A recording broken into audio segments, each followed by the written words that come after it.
Hey everyone, this is Valentine with Dude Disciple, and in this video, we're going to be talking about obedience. What is obedience, and what does it mean for us to be obedient to God? Stay tuned for more.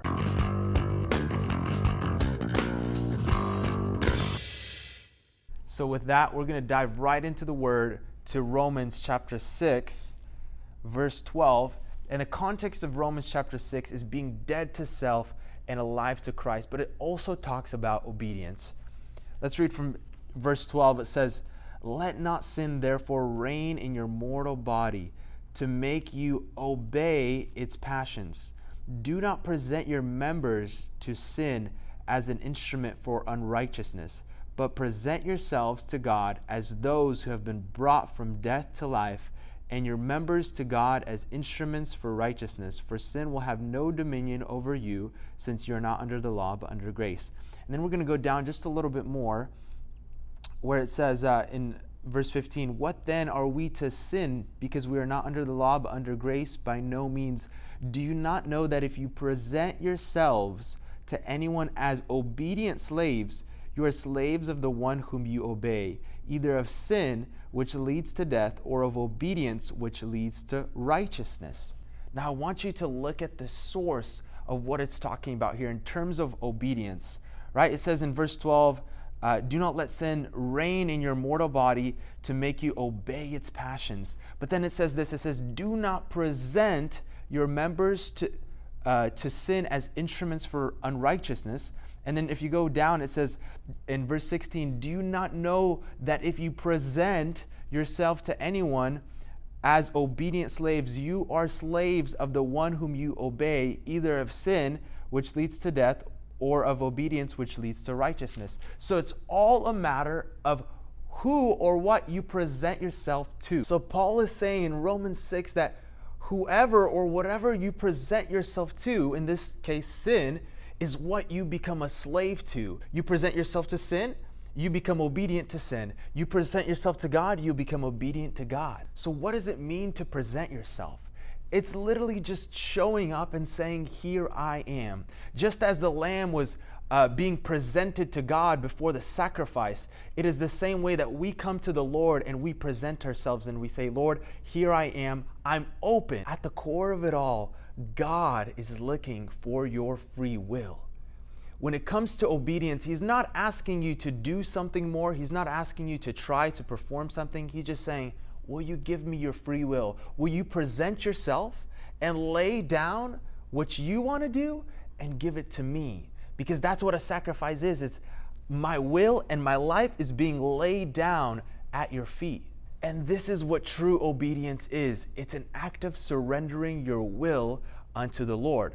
Now it says in Philippians chapter 2, I want to read this to you guys. Verse 5, it's talking about Jesus. "Have this mind among yourselves, which is yours in Christ Jesus, who though he was in the form of God, did not count equality with God a thing to be grasped, but emptied himself by taking the form of a servant, being born in the likeness of men, and being found in human form, he humbled himself by becoming obedient to the point of death, even death on the cross." And that's the key point there is he humbled himself and became obedient. You see, because your will always wants to have its way. But true humility is putting aside your will and saying, "God, would you have your way in my life?" That is what it means to be obedient. And in order for you to be obedient, you need to humble yourself and put aside or surrender your free will unto the Lord so that he can have his way in your life. Jesus experienced this firsthand himself in the Garden of Gethsemane. And I want to read this also to you guys in Matthew 26. Verse 39, it says, "And going a little farther, he fell on his face and prayed, saying, 'My Father, if it is possible, let this cup pass from me. Nevertheless, not as I will, but as you will.'" You see, Jesus in humanity was having a fight against his own human will, but he surrendered his will, he humbled himself, and became obedient to the point of death. He gave up his will to the Father in the garden instead of having his own way, because in his own soul, he's saying, if there's any way for me to not go to the cross, Father, let it be done, because that was his human will. But he said, not my will, Father, let your will be done. And because he gave up his will, he went to the cross, he surrendered his life, and God's will was done. It also talks about this in Hebrews chapter 5. In verse 7, it says, in the days of his flesh, Jesus offered up prayers and supplications with loud cries and tears to him who was able to save him from death. And he was heard because of his reverence. Although he was a son, he learned obedience through what he suffered, and being made perfect, he became the source of eternal salvation to all who obey him. And this verse, I believe, is talking about Jesus in the garden, because he's saying he offered up prayers and supplications with loud cries and tears. He was suffering, and he was heard because of his reverence. But then it says, although he was a son, he learned obedience. You see, God the Father was hearing out Jesus and him saying, not, if there's any way, let this cup pass from me. But Jesus learned obedience through the things that he suffered.